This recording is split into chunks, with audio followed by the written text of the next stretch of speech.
Well, Oh, hello. Welcome to the movieboozer.com virtual pub.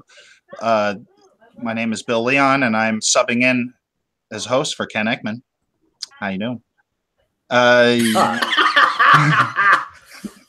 don't know how many of these guys watched the Golden Globes on Sunday. I didn't watch it, but I did follow it on Twitter. I was following the developments as it was occurring, and the moment that we need to talk about, because it's this show, is that James Franco won Best Actor, Comedy or Musical. Brings Tommy Wiseau up on stage with him. Tommy Wiseau goes to grab the microphone, and James Franco goes, "Whoa, whoa, whoa, whoa, whoa!" Yeah, he stuck his arm between him and the microphone, and just kind of nudged him away. And then Tommy just laughed it off like it was no. That's so funny, James. And he did not actually, because me and my friends were watching it live, and we were legitimately like anticipating. We were on the edge of our seats, like, when is he going to give Tommy Wiseau the microphone? Didn't happen. And now that apparently because of James Franco at the Golden Globes, like, a bunch of women on Twitter were like, James Franco sexually harassed me. Well, no, I don't think it's because of that. I think they were going to come out with that anyways. But the theme, if you did watch the Golden Globes, the theme of it was, oh yeah, right, okay, pretty much, yeah, we're not going to take this shit anymore. Yeah, Oprah Winfrey did her. She received it was Seth Meyers when he his opening monologue kind of revolved around that. And me and my friends, when we were watching it, we were making jokes like, you know who we're not going to see in the crowd, and you can imagine the punchline to that joke. I don't feel like I need to go into great detail. We're not going to see any potted plants in the crowd. Is that what you're saying? Oh yeah, that's exactly what I'm talking about. Oh, okay. The only few people will get that. Like the poster of Adaptation. No, that's a reference to something Harvey Weinstein did that was very gross. Oh my God, I don't understand that reference. I'll explain to you off the air. And really, I probably shouldn't have made that joke, but because it did hurt. It did hurt someone's career and also, their life, really. Because did anybody else watch the Golden Globes? Nope. No, I didn't watch it. I was at work. Oh, okay.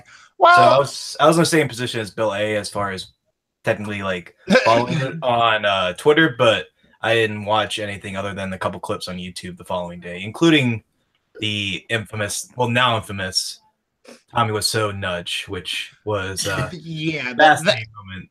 Let me tell you what, that was the most exciting. Not only was that the most exciting moment for the night, that was the moment where I was like, yes, I want to see Tommy Wiseau at the Oscars. I am completely on board for this. What about on board with that before?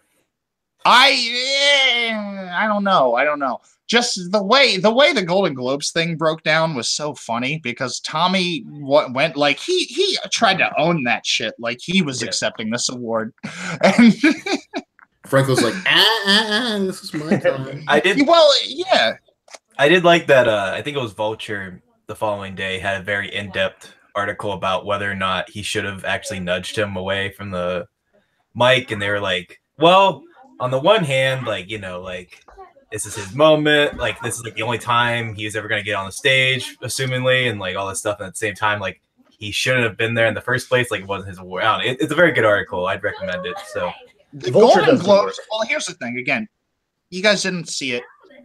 The Golden Globes this year was fucking insane. Tanya Harding was there. Greg Sestero was there. Tommy Wiseau was there. Alfred Molina looks like John Landis now. It was just the audience of this thing. And again, like, Kevin Spacey wasn't there. Dustin Hoffman wasn't there. Harvey Weinstein wasn't there. Well, of course, Harvey Weinstein wasn't there. He was busy getting slapped in a restaurant by a drunk guy in Arizona. Yeah, it was interesting that they didn't have Casey Affleck there, because he won last year, and usually it's a tradition that the person who won whatever Best Actor presents the Best Actress or whatever. He was not there. Yeah. Telling that he wasn't there. Yeah. Right. The thing, I don't know. So Aziz Ansari won an award, which was which was good. Yeah. What are they talking about? Yeah, I want to know what they're talking about. What are they talking about? Oh, they're trying to wrangle their dog Oscar. So I can tell them to quiet down if it's getting too loud. Because there is a mute button, and I would suggest to just mute yourself if you're not talking. Sounds good. No, you're fine, okay. man. No worries. Yeah. So the Golden Globes. I don't know. I liked it. I did like it when Frances McDormand went to accept her Golden Globe, and she was clearly drunk and makeupless. And there's nothing wrong with that. It's just here's the thing. The censors were trying to censor her, and they were very nervous because she was drunk and everything. So they kept censoring the wrong words. I feel like the Golden Globes is sort of the fun award show because they're not allowed to serve alcohol at the Academy Awards, right? No, the Globes is like a dinner.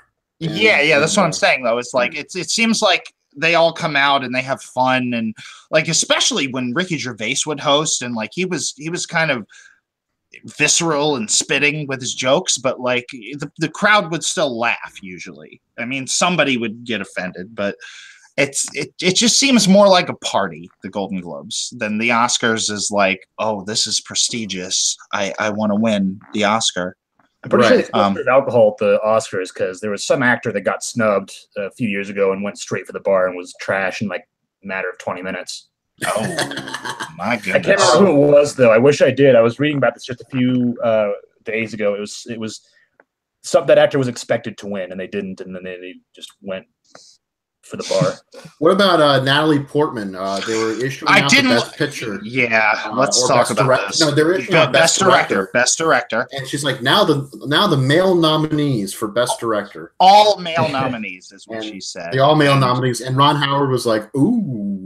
Yeah, and there were women that deserved to be nominated for this award that were not, but regardless of all of that, Guillermo del Toro won an award. And how often does that happen? That shouldn't be ignored because that is a diverse choice right there. And Guillermo del Toro has, I mean, like year after year, he proves himself as a creative filmmaker. Like, I don't know. It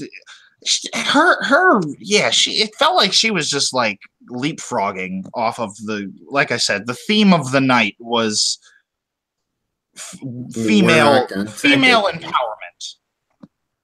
Okay, well, but I don't think she was out. Like she wasn't stepping on any. Anything there was already precedence in the night. So it's just the way it didn't seem like she just threw that out there because she was trying to be edgy. She was like a teenager on MySpace saying she was going to kill herself. Oh. Which is how I felt about her performance in Black Swan. Hey. Well, is that a good thing or a bad thing? Because that was a good thing. That was a good thing. That's what she was trying to project. Was like that was a good thing in Black Swan. But when you do it in real life at an award show, you got Ron Howard. Ron Howard's like 70 years old. He's like, I just came out here to announce some directors. I missed the whole scene. I made the Da Vinci Code. My best friend is Henry Winkler. Han Solo, I took care over that movie.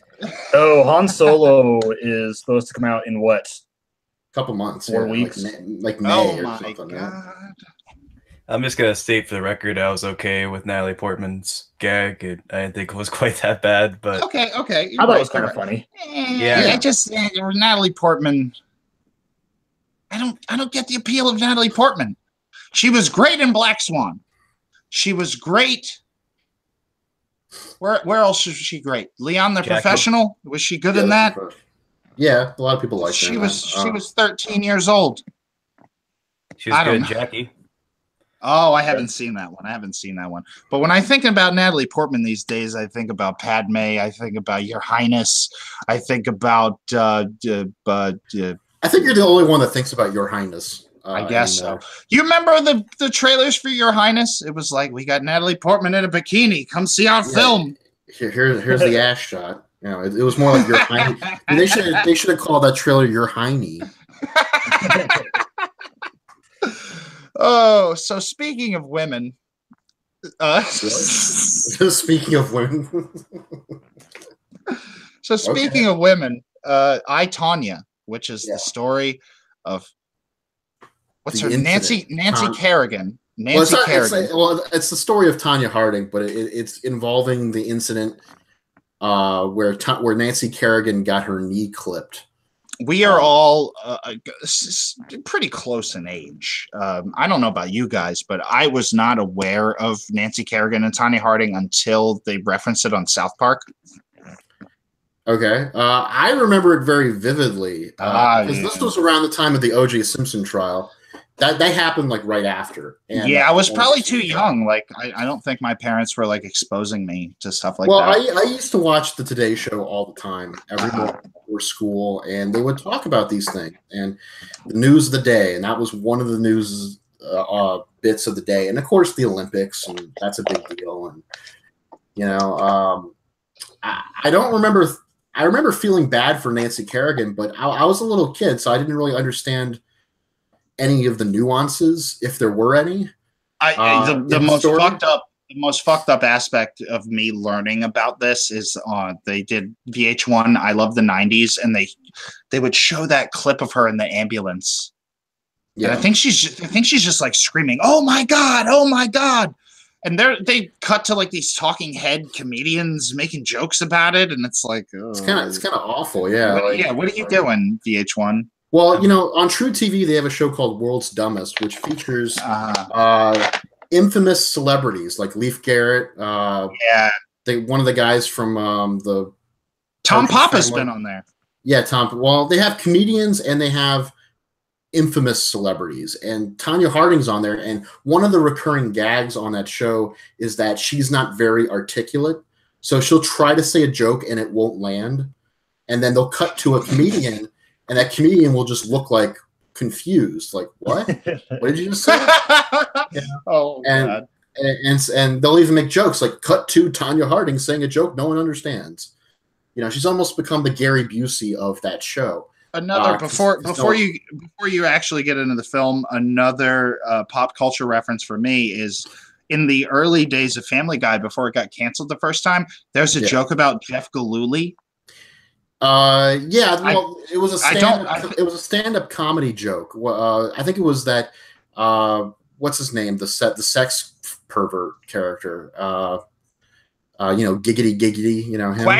Quagmire. He's doing a stand-up comedy bit, and he makes a reference to Jeff Gillooly. Yeah. It doesn't land, and he's like, I guess that joke wasn't as fresh as I thought it was. Anyways, he repeats the name because it is a funny name to say. It's a funny name, Jeff Gillooly. Jeff Gillooly. He had to change his name to something else, like John something. And, is that in the film? Do they reference that in the film? Yeah, they referenced that at the very end that he changed his name ultimately. Okay. But anyways, the movie, I, Tonya, features Margot Robbie, the great Margot Robbie, as Tonya Harding from her early. Go ahead. I've heard she's wonderful in this, and she is. A lot of people are comparing her to Fiona Dourif in Dirk Gently because she talks like this, and I know that Tonya Harding in the film smokes a lot of cigarettes. Well, maybe the movie kind of it has this. This perspective, this talking head setup, where you see the interviews with the characters as if like they're being interviewed for news or for some sort of television show or something. And each character, from the mom, played by Allison Janney, to Jeff Gillooly, played by Sebastian Stan, to Margot Robbie, they're doing like talking head interviews years later, like 10 years later or something down the road. Mm-hmm. And what's funny is Sebastian Stan has a goatee, but he doesn't have a mustache. And he brings up in character as Jeff Gillooly, I regret that mustache that he had, you know, and he's like, I'm never going to live that down. I don't know how good he is in this, but I'm a fan of Sebastian Stan. I don't know if you guys remember this, but it was like a few years ago. They were like, "Doesn't Sebastian Stan look like Mark Hamill back in the '70s?" And kind of, cool, sure, whatever. Like, he's a good Bucky. He was good in The Martian. I like him as Winter Soldier. That's the thing. Is I'm such a gush about the Marvel Cinematic Universe that it's, I want the best for these people. You'll be surprised by him in this movie because he plays a serial abuser of women. Oh no. Jeff Gillooly was not really a good person when it came to being in a relationship with Tanya Harding. He would beat her and hit her, throw her against glass. He fucking whacked a woman in the knee with a lead pipe. No, it wasn't him that did it. Supposedly in the movie, it just says that he helped set it up. You know, supposedly. Okay. I mean, I got to see this movie. I feel bad that I haven't watched it. They have different points of view in the movie where it's kind of like what exactly is the truth, like who actually did what. But what they settle on is that basically Jeff Gillooly, out of kind of this need to impress Tanya, who he was divorced from at the time, he wanted to set up a death threat letter to Nancy Kerrigan. So he had a friend of his contact his friends to set up, the letters. But instead of doing that, he was just like, how about we just cap their knees? So this fat guy friend sets up these two operatives that he calls them. They're really just two thugs. And they go and cap her knee, and then, they all get arrested afterwards. But no, Margot Robbie is great in this movie. She brings to the table her ferocity that she had in Wolf of Wall Street, which I don't think she gets that much credit for that movie. For her performance in that movie and her place in that movie. I dislike her completely in Suicide Squad, but I've always said she's fantastic in Wolf of Wall Street. Yeah, no, she. It's interesting in Wolf of Wall Street. She kind of played like a what do you call it? It's like a trophy wife, essentially like a sexy trophy wife. That sort of. But she gets. But there's a strength in her character. She rebels. That scene in the nursery where she's like tempting him with sex. Yeah, right. Yeah, and that's a fantastic scene. But I do want to not to anything to do with what you're saying. Yeah. But I didn't like her performance in Suicide Squad, but I don't attribute that to her as a performer at all. I just think that was probably the script and the direction. Yeah, I think that was just misguided. Yeah, that was misguided people over top of her. But I mean, her energy in that movie was good. But it just felt too much like an impression of the cartoon to me. But this isn't a review of Suicide Squad. I like Margot Robbie in that movie, but teach their own. Fair enough. I thought she was fine as the character of Harley Quinn, but I don't think that her character was helped at all by literally everything else in the movie. I think she was well cast, but she was told, or maybe not told, but it just felt too. It didn't feel like her own interpretation of that character. It just felt like her. Whatever wavelength she was on, the director was not on. So there was yeah. I felt like her and who was the guy that played the Boomerang guy? Jai Courtney. Yeah, I feel like those two were the only ones that were actually having fun. In the movie. Yeah, Jai Courtney. This was like really his only good performance next to Jack. It really was. I didn't see that one with Lily James, but I heard he was pretty good in that one. Even though the one where he's a Nazi and he's like, "I'm gonna have sex with you, Lily James." I heard he's pretty good in that one, but I haven't seen Which one? That's the one with Christopher Plummer and Lily James. Is that the title? I'm a Nazi. I'm gonna have sex with you, Lily James. I think it's called like The Executioner or something like that. Yeah, it's something like that. It's like The Something. That's gonna be the title of my first feature film. I'm gonna have sex with you, Lily James. Because no. I'm a Nazi, and I'm gonna have sex with you, Lily James. That's gonna be the title of my first. The Exception. That's what it's called. Yes, The Exception. So anyway, how was the comedy in I, Tonya? Because that's what I haven't really been able to nail down quite yet. Is that some people are saying it's hilarious, some people are saying it's a dark comedy, and some people are saying it's very grim. The trailer. Well, hang on. The trailer makes it out to be kind of a, like a trashy, tabloidish kind of comedy, but in reality, it's a sad movie about pitiful people trying to make of this world what they can. And Tanya specifically being abused all her life by her mother, who just treats her like shit. Another great performance from Allison Janney. This time though, a very like downright villainous performance. It's not even, there really is very little empathy to her character. She just don't give a fuck. You know, she'll burn a cigarette on her skin if she has to. You know, she don't care. Okay. Tanya, she doesn't do that in the movie, but she does do something in the movie that is kind of an equivalent of that. And there is a little bit of regret from her character, but it's just very fleeting. Like she ultimately does not care. In fact, the movie has a nice little epilogue, end credits, you know, stinger thing. Not a stinger, but it's like this is what happened to everybody afterwards. Like Fast Times or Mallrats. Yeah, something like that, where it explains that Tanya and her mother still haven't talked in years. The last Tanya heard, her mother was living behind a porn shop in Washington State or something. And I was like, that's perfect. That's exactly all you need to know, you know? But no, Tanya Harding, I mean, she goes through the ringer. But what's interesting is about Roby's Tanya Harding is she's the classic, you know, like, well, I'll take him back even though he was bad to me, but I still hate him and I still want to get rid of him and stuff like that. And yet she also defends herself. She will fight back against Jeff Gillooly. She'll punch him just as much as he's punching her and throwing her against the wall and being mean. There's one bit where he pulls a gun on her and his character claims, oh, that never happened. But Tanya's like, he's full of shit. And then they cut to the scene and he pulls a gun out and he's like, I'm gonna fucking kill you. You want to see me kill myself? You know, he's all upset and everything. And she's like, put the gun down, blah, blah, blah, blah, blah.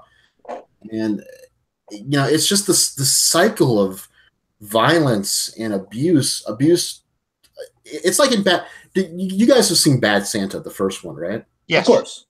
You know how the movie ends where he writes that letter to the kid saying, don't take shit from others, especially yourself.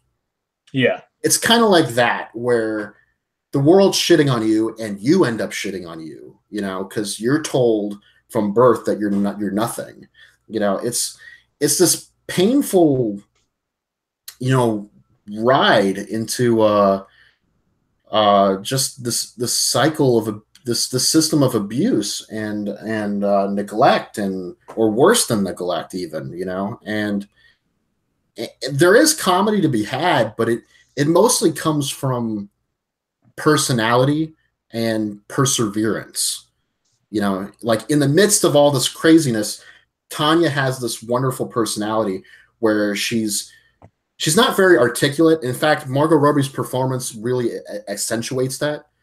Like she's not, you know, saying anything lofty. This is not an Aaron Sorkin type script, and nor should it be. You know, Tanya Harding herself is not. I don't want to say she's stupid, but she's not like the brightest person in the world. That comes across very easily in actual footage of her.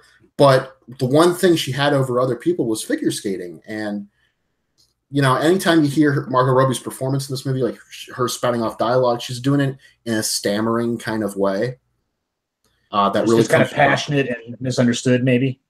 Yes, that's kind of what comes across about her performance as Tanya. Another bit of the comedy comes from Jeff Gillooly's friend, Sean, played by like this bit actor he's overweight, but I think he's mostly typecast as the overweight slob because he's overweight. The only other role I've seen of this guy was in a small supporting role in the TV show Superstore, but he didn't play a slob in that. He just played a guy who just broken up with his girlfriend. So the Superstore is a great show. Superstore is a good show. And in that particular performance, he was just trying to compare different items of toilet paper quality. And it wasn't focused on him being a slob. In this movie, it's completely the opposite. This movie's like, fuck this guy. We're going to fat shame the shit out of him. You know? Is that Paul Walter Hauser? I think that's his name, yeah. But I think in this movie, they're making fun of the character he's playing. But it also doesn't help the fact that he also really is a fat person. And, you know, maybe they had to convince him to be in like that. I don't know. It's an interesting, you know, relationship between actor and director and creative and all that. But He does a really good job in the film, but he's also another pathetic character who thinks highly of himself when really he's just a loser who lives in his mom's basement. And, he's like, I'm a counterterrorism expert. And the people interviewing him are like, no, you're not. We looked into it. He's like, but I am. They said, but you're not. Then he says, but I am. He just keeps saying, but I am, over and over. And he's got like saliva dripping from his fucking mouth, and he's like, sweating all over the place. He's like eating Doritos or something. Every scene he's in, he's eating something. And it's almost like Michael Rooker in the movie Super. In Super, he's constantly eating something like candy or whatever. It's like in this, except instead of it being a tick, it's more of a he's a fat slob, so he's just going to eat all the time. I have a very interesting theory about Michael Rooker in Super. Okay. I don't know if you want to hear it or. Well, that's okay. You can say it if you want, but. My theory about Michael Rooker in Super is that when I can't remember Rainn Wilson's character's name, but as the Crimson Bolt, when he like infiltrates the mansion at the end of the film. There's a shot where they cut to Michael Rooker and he has this look on his face and he's like, oh shit. Like, and it not like, oh shit, like he understands we all need to die because Kevin Bacon's a piece of shit and he's, this girl's getting raped upstairs. This is fucked up. Like all of that sets in. And Michael Rooker says that in one look on his face. I think James Gunn actually said that he told Michael Rooker, like they discussed the character, and Michael Rooker understood that his character had kind of a crush on the female. I forget her name. Right? Yeah, I didn't get that at all, but I haven't seen the movie. It was more of an affection. It wasn't like a love. It was like an affection. But that's the thing. He was in too deep. Yes, and there's no dialogue about it. The movie doesn't even take that long to let you know. But when I see his reaction to the Crimson Bolt breaking into the fucking mansion, Michael Rooker's face says it all to me. Like he's a goddamn inch from shedding a tear. If he doesn't actually shed a tear in that scene. But, I know his brains come out. Well, that's the death thing. That's the death thing, yeah. That's another element of it is like he knows I gotta die. Like I've picked a side. It was the wrong fucking side, and now I'm gonna die. Yeah. Well, there is something to be said about like an actor, talking about little things in his performance with the director and the writer that might not come across like overtly in the story, but are still things that are thrown out there, that you might catch in little moments. I, Tonya has some of that throughout. Like I said before, the mother has a moment where she kind of second guesses her treatment of Tanya a little bit, but it's a fleeting moment and it goes away completely. There's little ticks in Tanya herself in that performance, and overall the movie felt like it was a Martin Scorsese light type film stylistically. It had quick cutting. It had very good. The photography was very was always moving, was always purposeful. From transition to transition, from shot to shot. And it looks like an Adam McKay script directed by Martin Scorsese. That makes sense, when thinking about it. But the thing is, though, when you say Adam McKay, I would say circa his what was that movie he just did with Steve Carell and The Big Short? Yeah, The Big Short. I would say circa that. Exactly. That's what I'm talking about. Not like Anchorman, but like the. Yeah, he has more of a serious point to make. Something like that. And some people say this movie's kind of about America a little bit, and I would say, there's some stuff in there about the country at that time and the country now, looking back on it, and how we treat celebrity or how we treat gossip and things like that, and specifically women. But it really helped clarify for me my feelings on Tanya Harding. Because as a kid, like I said before I started the review, I felt bad more for Kerrigan because I was like, well, she was the one that got hit in the knee. But she makes a point. Tanya makes a point in this movie. Margot Robbie as Tanya makes a point in this movie where she says, look, Kerrigan got hit in the knee. I've been abused my whole fucking life. You don't see me crying about it. That's bust Tanya Harding's goddamn kneecap open with a lead pipe, and we'll see how she reacts to that. Well, I'm sure she'll. I'm just saying, like, but I'm saying, like, kids of the '90s, we grew up seeing that footage of her going, "Oh my god, oh my god," and she's clearly in like the most intense fucking pain she's ever been in her life, and it's like right, and no one, and obviously we're gonna feel bad for her, but knowing the side of the, I mean, obviously the filmmakers had to know Tanya's side of the story too. Nancy Kerrigan got taken to a hospital. She was doped the fuck up with a lot of shots and drugs, and you have some pills. And she ended up competing. That's another thing too they bring up is the fact that the police and the FBI held back their investigation just so there could be a rating stunt of Tanya and Nancy at the Olympics. Do you think the network paid that off? They're pretty much flat out say that in this movie. Shit. That's what Tanya says. You know, Margot Robbie's like, yeah, that fucking happened. They just let me compete, not because, you know, there wasn't enough evidence at the time, but because they wanted a show, you know. So yeah, you know, I would recommend I, Tanya completely. I don't know if it's one of the best of the year for me because I felt like 2017 was a really good movie, or not. Really good year for movies. And you still could have saved that. You could have said a good movie year. Okay, a good movie year, fine. Fuck it. But you know, so I would say this is like there were some small little nitpicks for me with regards to this movie, but they're very small and slight. This is an excellent movie and a very surprising one too, because I was expecting like you know, like Hawk was asking me about comedy. I was expecting comedy, and I felt the way their emotional resonance from this. The way they're marketing this is definitely kind of like, oh, isn't this funny that we're taking this dark subject into this, like we're doing a dark comedy about this thing that really happened. That's what I'm getting from the trailers. It's coming from an exploitation standpoint, the marketing. In a sense, yeah. Like it's like look how stupid these people are. You know, it's almost like Pain and Gain, except in Pain and Gain, Michael Bay went full comedy. The payoff to those trailers was appropriate. Yeah, right. That's true. Yeah. One thing I will say is that I'm very fascinated that everyone seems to have a different takeaway from this movie. Like, as much as I like people having, you know, like across the board great reviews, I like this movie seems to have a different response for everyone I go to. Because for me, going to a movie that's more interesting to kind of have a variety of different opinions. But I'm glad you really liked the movie. And I'm excited to see it myself. So, and The Exception was the title of that Lily James, Jai Courtney movie I was thinking of earlier. Yeah, The Exception. Yeah. I'm gonna watch I, Tanya in the near future, within the next few days, probably. All right.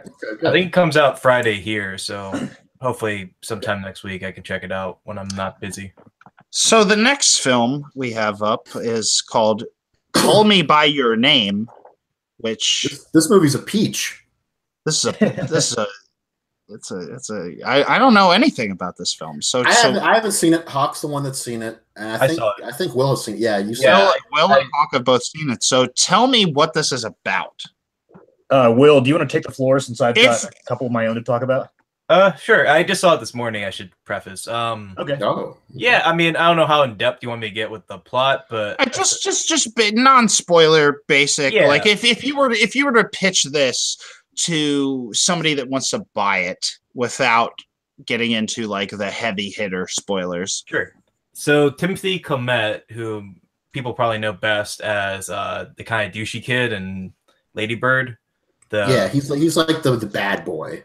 Sort of, yeah. Well, he's more like the would-be intellectual in that movie. Like he fancies himself a high-minded kind of guy, but he's really like not dumb, but like just a 15-year-old kid. Or well, I guess he was technically like 17, but yeah, like he's just like this would-be know-it-all kid that doesn't really actually know much of anything.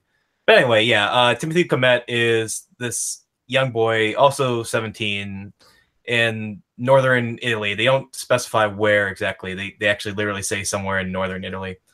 Yeah. And it's early 80s, and so I think he's sexual, but not really fully aware of his sexuality. And he lives with his parents in the summer. For his dad's a professor, and I don't think they ever really specify what his mom does, but yeah, they spent the summer in Italy, and every summer they kind of invite like a intern or some kind of like a grad student. Yeah, grad student of some kind into their house. And this year it's Army Hammer, who I think he's actually like 34 in real life, but he's supposed to be playing like a 24-year-old, which is a little distracting. Because I'm 24 and I don't look like Army Hammer for a variety of different reasons. But yeah, I mean, the just the plot is essentially there's this kind of a forbidden romance that sparks between them, and it's very European in its approach.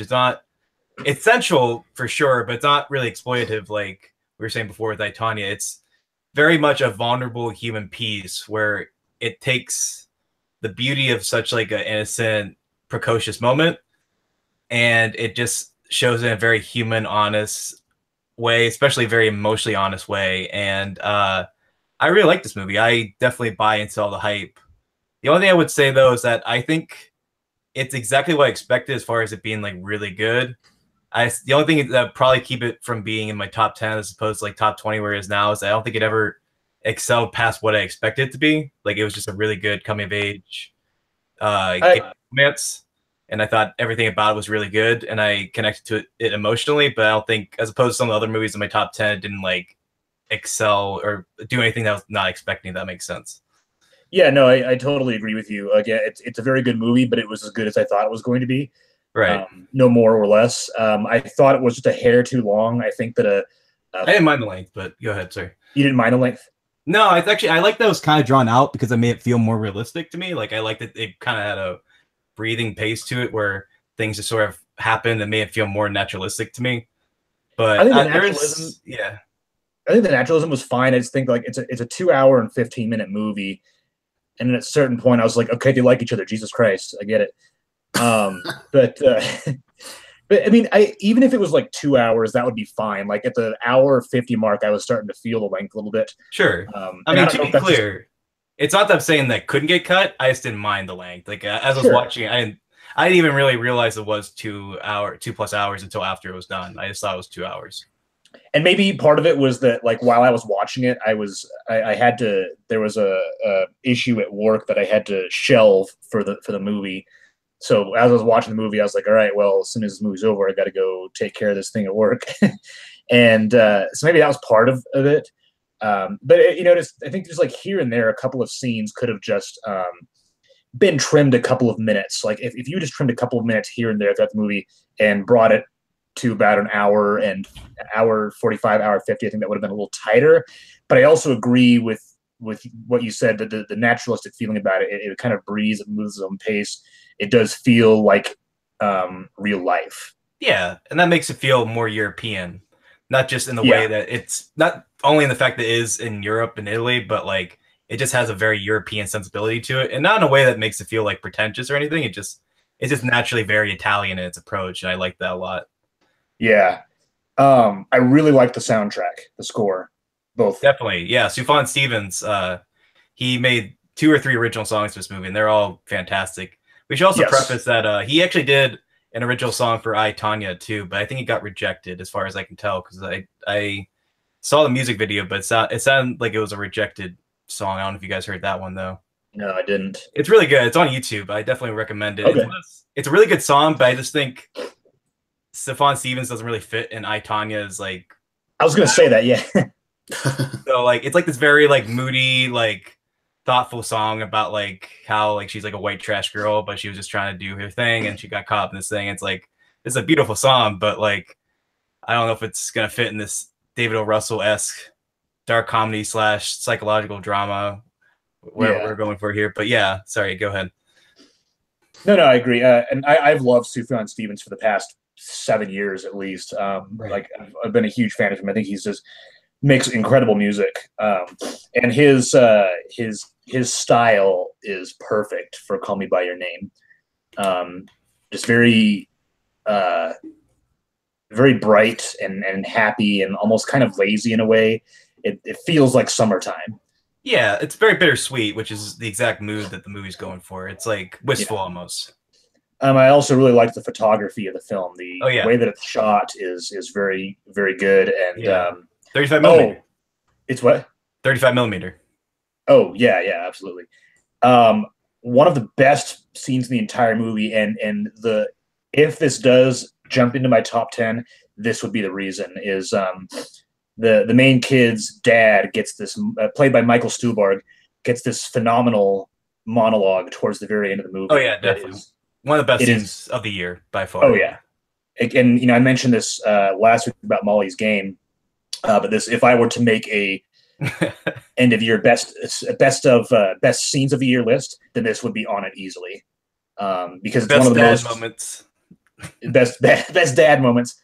That would probably be dad scene of the year for me. Yeah, I really did like Kevin Costner's scene in Molly's Game too, even though it was, I like Molly's Game. I didn't love it, but I thought that scene was very good. I actually think Kevin Costner's performance is getting kind of overlooked, unfortunately. Yeah, I agree. Yeah. But it's such an emotional monologue. It's so powerful, and it's like it's one of those scenes where you wish that more people would think like this character does. Yeah. It was really beautiful. Yeah, that's the other thing about the movie too I really like, is that it never puts a definitive label on like who Antonio, what's his name? Antonio? Is that his name? The kid? Yeah, Timothy Chalamet. Is it Antonio or Elio? Elio, I'm sorry, yeah. Elio, like they never try to define him or label him as one thing. Like he does have a relationship with another woman his age, and they kind of go back and forth with that. And a big thing about the movie is that he's very much coming into his own personality, and they don't like force like a thing at the end where he's like, this is who I am now. At the end, he's still kind of confused and still trying to figure out who he is, but in a way that feels like he did actually grow, if in a kind of sad, bittersweet sort of way. Yeah, and I think really made the film feel even more honest and natural. Yes, and the other thing I like too is that there's nothing. It doesn't really politicize homosexuality in any way, shape, or form. It's not like you should accept these people for being in a homosexual relationship. Nor did it go out of its way to show people accepting that. Like they love each other and nobody gives a fuck. That's just the way that they are. Yeah. Which I thought was really, really cool. Like there's nothing. There was no tension revolt. I was worried at one point that someone would be like, "Oh, you're sleeping with a dude. How could you?" Yeah. There's never that like explosive moment where somebody finds out and it's like, "How could you? It's not right," or whatever. Like in all these movies where they have like that one scene where everyone cries and like they have to like explain themselves. It's just like they're just having this relationship, and this is going on in the middle of Italy in the early 80s, and it's just doesn't really come together, and they just kind of have to accept that in a way that's sad, but they all grow at the end. It kind of reminded me of La La Land in a certain way in that regard. It kind of, though it worked for me a lot better than La La Land was. I really like La La Land, but okay. No, I mean, like, we didn't get too much into La La Land. La La Land is one of those ones where it didn't quite resonate with me. I thought it was a very fine romance film, but I thought I have a weird problem with both this and with, ironically, Beasts of No Nation. I'm sorry, where the Beats of the Southern Wild. Yeah. Beasts of No Nation, where the astounding technical achievement of the film kind of overpowers everything else. I was a big fan of Beats of No Nation. That's the one about how the band from Doug, the Beats, refused to tour in the United States. No, that's the one where the Dr. Dre headphones got lost in a Toy Story. Oh my God, Beats by Dre. So I would say I have two very small nitpicks with Call Me by Your Name, and they're like very minor. They don't really make the film worse. Well, they make it a little worse, but they just don't really.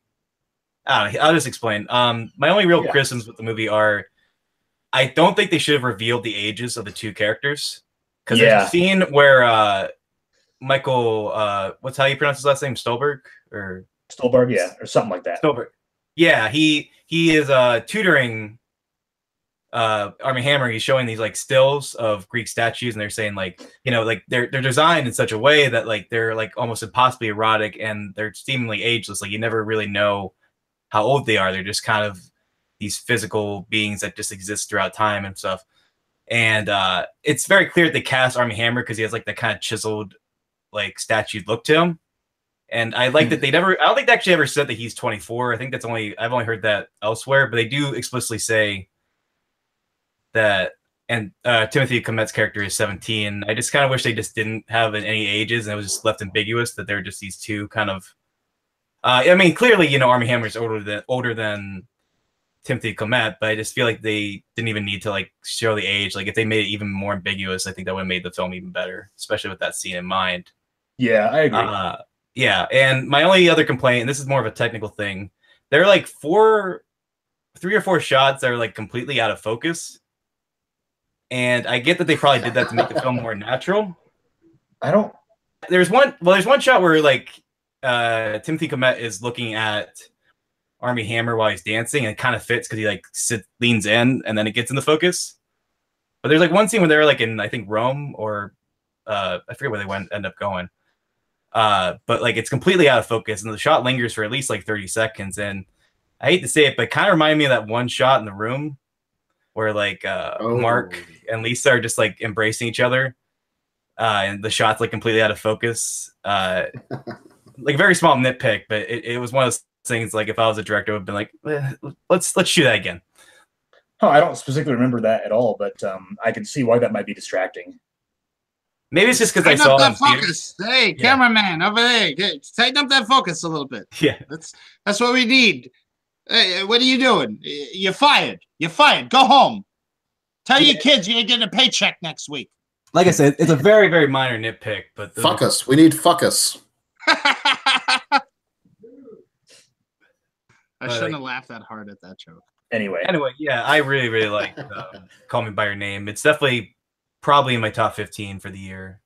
Oh, Gerald. Oh, Gerald. Oh, no. Wait. Even better. Edith Bunker. Oh, Archie. Oh, okay. This movie was a good reminder of how strong of an actor Army Hammer is. Call Me by My Name. Oh, yeah, easily his best performance at work.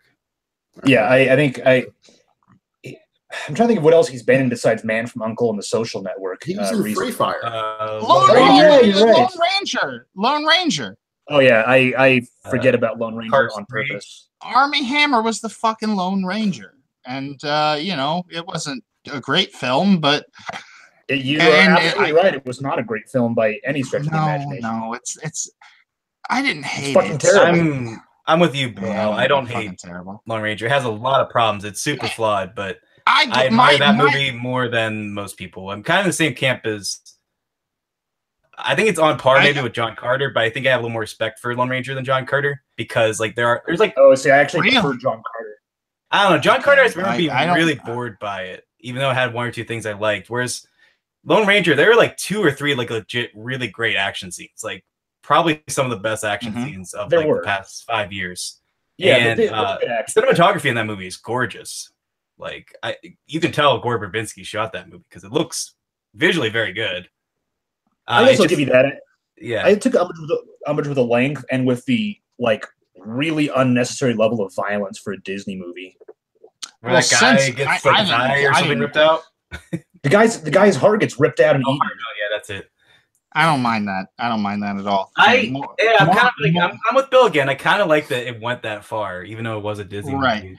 I want to say this. A, I like Gore Verbinski. B, me too. Johnny Depp working under Gore Verbinski is probably the best Johnny Depp is in the past 5 years. Okay, I was gonna say best ever is probably 90s. No, absolutely not. Is what I was gonna say. No. But in the past 5 years, and I mean, going back to 2002, 2003, whenever the first Pirates came out, Gore Verbinski and Johnny Depp, hey, that was a fucking pairing. Right, yeah. You know, yeah, that was fantastic stuff. Within the past 5 years of Johnny Depp's professional roles, I'm not even going to talk about Tonto. but I'm saying him and Gore Verbinski, they can still make a fucking Pirates movie work. In terms of Lone Ranger, my dad is, in his 60s at this point, and he grew up, like, he loved the Lone Ranger stuff. He would show it to me all the time when I was a kid. So, and I actually got to sit down and watch the remake of the Gore Verbinski film with my dad. And they made a remake of Gore Verbinski's movie? No. I'm saying, let me do my best. I got to watch the Disney Lone Ranger film with my father, and it was like he was a kid again. Like he loved it so much. And because he showed me that stuff as a kid, seeing him love that, just for me, like, I didn't even really care about the quality of the film. I was just like, my dad's having a good time, Well, I like Gore Verbinski too. I mean, Mouse Hunt. For Wellness. Mouse Hunt. Sorry. Cure for Wellness is one of the most fun experiences I've had in theater this year. Yeah, I was gonna ask you guys what you guys thought of Cure for Wellness. I got a huge kick out of it, but I'm looking forward to seeing it. I have not. I liked it. It has some pacing issues, but it is you can definitely tell. Yeah, I was gonna say Gore Verbinski set out to make a very good-looking and very entertaining, kind of like a gnarly horror thriller. Mm-hmm. Yeah, you buy into the theory that that's his kind of artistic way of explaining his process through like the franchise filmmaking. I don't remember specifically what you're talking about, but I do remember actually reading about that. And at the time when I read it, I did agree with it. Yes. Yeah, I mean it's an interesting theory, and I've been meaning to watch it again with that in mind. But it's I think that movie is going to earn a cult following, and I'm glad that it's going to, because I think, like you said, it's not perfect, but kind of same as Valerian. I respect them for making it. I'm glad it exists. It's a fun house for sure. Yeah. Right. Yeah, and it's also very entertaining for them. Yeah, for the most part, it's very entertaining. Yes, so it's got some really good gore moments, and I got it. It won't be on my top 10, but I got a big. I posted on Twitter about liking that movie when it first came out, and then this podcast recruited me to just like do a little blurb on it. And I sent them the blurb, and then they watched it and they hated it, and they ended up not using my blurb, and they never got back to me. And I'm assuming because they disagreed with me, and they didn't want to have me talking about how much I liked it on their podcast episode, ripping it apart. So I'm a big fan of the Muppets movie. I'm just going to say, moving right along. Oh, yes, that's your segue. Okay. Moving right along, we have to talk about the Muppets movie is great. Both, yes, the Muppet movie is great, and that's a discussion for a different time. We got to talk about The Shape of Water, which has puppetry and special effects and cool stuff in it, and we have to talk about Three Billboards. So Huck Ripjaw. Very quickly, yes. No, very quickly. I'm just saying, like, relatively quickly. We've been on this topic for a while. So The Shape of Water and Three Billboards. You just recently saw Hawk. So did Will, right? Yeah, I just saw it Friday. There you go. And I've seen it too. We're talking about Shape of Water, right? Or Three Billboards? We're talking. Yeah, Shape of Water until Friday. Let's start with that one. The Shape of Water by Guillermo del Toro. This is a good movie. Yes. Really good movie. It is. I think I said on the Pubcast before that this is like one of my. I don't know if this is going to make my number one, but it has a very, very good chance of making it. There's an up-and-coming meme about how women love the Fishman in this film. He's got quite the ass, that Fishman. And he is Doug Jones, right? Yes, yeah. Doug Jones. And Guillermo actually, he was asked about the Fishman's ass, and he was like, asked about it? Yes, he was asked about it. And he said, like, no, we made it purposefully like that so that women would be attracted. You know, Doug Jones's ass in real life is more flat. I want to say before we actually get into the meat of The Shape of Water that Doug Jones is the meat of The Shape of Doug Jones's ass. The meat of the Fishman's ass. Doug Jones he's a legend at this point. Like, I remember when that awful pedophile Alabama governor, what's his name, Bill? Roy Moore. Roy Moore lost to a man named Doug Jones. Yeah. And I would make jokes about the actor Doug Jones to people, and they didn't know what I was talking about. And I was like, well, Doug Jones is this actor. He does a lot of makeup work and green screen stuff, and he's really great. And the fact that they share a name is just. To be fair, he is almost always in makeup. So yes, I mean, like, I can understand people don't know who he is necessarily. Like, yeah, that's true. Okay, he's always in makeup. He's a terrific actor, so he just goes into the character seamlessly. So like, it's like people not knowing Andy Serkis by his name. Sure, yeah. Well, except Andy Serkis has done a little more stuff. Like he's going to be in Black Panther, and he's done a couple other live action parts. Right, but Doug Jones, I can't think for the life of me of like a live action part with Doug Jones in it. He's in Star Trek Discovery right now. But yeah, he's in makeup though. It's on makeup, yeah. In makeup. A friend of mine made a mini series called The Danger Element, and Doug Jones is in that. No makeup. How many hours do you think Doug Jones has spent in the makeup chair, like in his whole life? Half his life. His whole life? Probably, yeah. I would say at least a year. Like a decade? Yeah, something like not a decade. I'd say at least a year's worth. Yeah. Oh yeah. Well, yeah, definitely a year, maybe even a year and a half. Yeah. How long do they say it takes for the human breath to heat a cup of coffee? Like 70-something years, like of collecting breath to heat a cup of coffee. Well, I remember sleep for like 15 years of your life or something like that. Yeah, it's like one of those interesting bits of data that makes no sense when you think about it. Right. But at the same time, it does because they collected the data.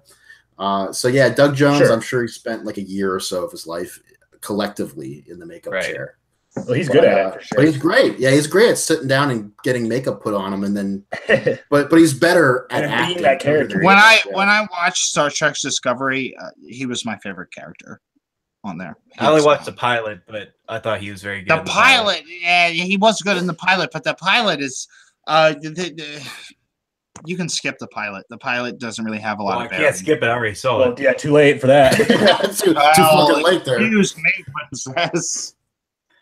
The Shape of Water. It's an excellent. We've already gotten into the plot of The Shape of Water, but I'd like to know, Hawk, your personal feel. Like, how does it rank for you amongst Guillermo del Toro's catalog? I was going to say it's probably one of the best things he's ever done. Okay. Because there are a lot of elements in The Shape of Water that. If any one part of all these elements did not work, the entire thing would fall apart. But every single part works so damn well that the whole thing is just incredible. Like it did feel like a House of Cards a little bit, like this movie of trickery, where if one thing, like you just said, where if one thing doesn't work, then it kind of everything else kind of falls apart. So that's the whole thing was just the whole thing would just sour if everything else wasn't working so well, and especially. When it kind of came to a head for me was when Sally Hawkins gets to have her dance sequence. It cuts to black and white, and that is such a beautifully realized moment of emotion that everything else leading up to it had to contribute to that, and that had to work perfectly, and it did, and it what's the word I'm looking for? It qualifies the entire thing so well. Michael Shannon's character, there's somebody mentioned online that's very interesting that Michael Shannon's character will point out the meaning of the name Delilah, but will not point out the meaning of what's the main girl's name? Sally Hawkins' character? Yeah. I forget her name, but her name has some kind of biblical relevance as well, but it didn't work for the allegory he was trying to spell out. And the fact that he picks and chooses scripture and anecdotes like that kind of helps with his character being a really kind of self-serving douchebag. someone else pointed out, like, he doesn't love his family or his car. He has all these things so he can say, look at these things that I have. Yeah. And he's such an awful character, but he's so effective and frightening, and probably one of Michael Shannon's best performances as well. Just with everything just worked. He's what? Yeah, I was gonna say he's perfectly cast. It's like the opposite of Pottersville, where he's like completely miscast in Pottersville. I don't know if you guys ever got around to Pottersville. Yes, yeah. Pottersville. Did you watch Pottersville? Oh, I haven't watched it, but I know about it. Hawk has seen it though. Yes. Yeah, Pottersville is fascinating because it's on Netflix if you want to check it out. It's a Christmas Bigfoot movie. It's like, barely Christmas though. Yeah, it's like kind of trying to be a raunchy Christmas Hallmark movie, but like it's not really raunchy. Be like TV friendly. But they got like all these pristine actors like Michael Shannon and Judy Greer and Christina Hendricks. And Tom Lennon. Yeah, Ian McShane too, who's actually like genuinely really good performances in this movie. But it's just like everything about it's completely miscast or miscalculated. It's also super nihilistic. Yeah, weirdly, it's like kind of going for like a feel good message, but it's also kind of like weirdly consumerist too, like in a weird way. Like I don't know, it's a very odd movie. There's a scene where Ian McShane is explaining why he likes to drink. He's like, the way I see it, we're hurtling through a rock in space at 6,000 miles per hour, and there's only one way off it. And if that's not an excuse to drink, I don't know what is. And then Michael Shannon's one thing I do like, really love about when Michael Shannon hears that, he's like, oh, well, when you put it that way. Right. Yeah, yeah, it's true. I was gonna say also, like, every time in that movie, like Michael Shannon's, he's supposed to, like, I'm assuming his character is kind of supposed to be played by like a Will Ferrell type or maybe like a Paul Rudd type. So like when he smiles, it's supposed to be like very warm and sincere, and like it's like kind of like he's opening up to his people. Like that's why the whole town kind of loves him. But every time Michael Shannon smiles, it's like a serial killer. Someone's like smiling, pulling like the back of his skin, and he's like smile in spite of it. It's like he's like, inside I feel so much pain. Every single actor in this movie has this look in their eyes, like, what the fuck did I just do? Except for Ian McShane, who plays himself. Right, Ian McShane, and Judy Greer, she plays it up pretty well. Like she plays it pretty sincere. She looks very sad. She's awesome. Yeah, but her character's supposed to be kind of sad, so it fits. But anyway, Ian I was going to say, has this look on his face like, I already got paid. Yeah. He's like kind of half drunk and already, like, and it just kind of fits his character. Where's the eggnog? Yeah, exactly. Yeah. But anyway, I was going to say furries. Oh yeah, that's the other thing, is that there's a huge subplot involving furries, which is the whole catalyst for the Bigfoot plot.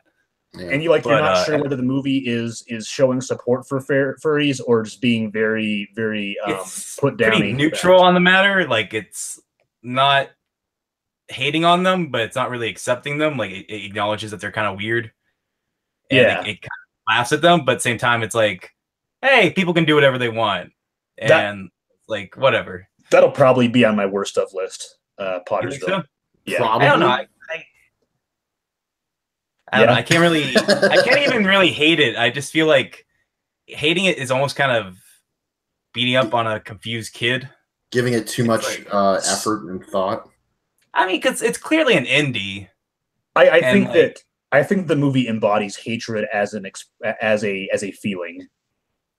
I mean, I would say it is all a feeling, stylistic tendencies are kind of more accidental. Okay. Than like I saw it in a totally different light. I feel like this movie was made by a very angry person. Maybe. I mean, I can see where you're coming from, but maybe just because the tone is so confused, is that like I just can't honestly engage what the filmmaker wanted me to get out of the film. That's very true. I don't know if he's like bitter about the holidays. I don't know if he's like trying to make a parody of Hallmark movies. I don't know if it's like supposed to be like a more risque version of like a Christmas, like It's a Wonderful Life kind of story, or like I said, I just don't really know what the intentions are, and that makes me more fascinated to just kind of figure out what the process was, like the thought process for getting all these talented people involved and getting the script in their lap and being like, no, this is worth your time. Like, don't think about Guillermo del Toro's new movie right now. Like, focus on the Pottersville movie. This is what you want to do next. Like, I don't know. It's a very, very weird movie, but it's on Netflix. If you want to listen, if anyone listening, if you want to check it out, it's kind of worth your time. Just to acknowledge that it actually exists. like that we're just not making this movie up. Like watch 15 minutes of it, like, oh yeah, this is a real movie, and then like shut it off. If you find anything else on that movie, Will, because I am equally interested. I thought it was horrible, but I'm also very fascinated by it. So I would. I mean, if you find anything out, let me know. I would love to know more about what causes to be. I've heard people say like it's kind of like the Room of Christmas movies. I can't quite go that far, but I can kind of see what their thought process is. Like, and it's kind of similar in that like you just don't really know why it was made and what the intentions are. Like kind of like what The Room was in like 2004 or 2008, when you're like before it became The Room, like like the cult following film it is. Like when people were finding like what is this? What's going on? Yeah. But anyway, I was gonna say about The Shape of Water. It's my of the year. If it weren't for Bixby Bear, it would be my #1 movie of the year because I really truly love this movie. And I'm still. Go ahead. I'm sorry. And I'm still kind of punch drunk on it. Like I think my feelings are still kind of mushy because like I just felt so many things during this movie because it just like I always loved Guillermo del Toro. I think he's just a great person. I think he really seems like a sincere, nice guy who makes the movies he wants to make. Yeah. Crazy about Pacific Rim. I think he has a really solid first 20 minutes, but then I think the characters are kind of bland, and I just felt like it got a little repetitive.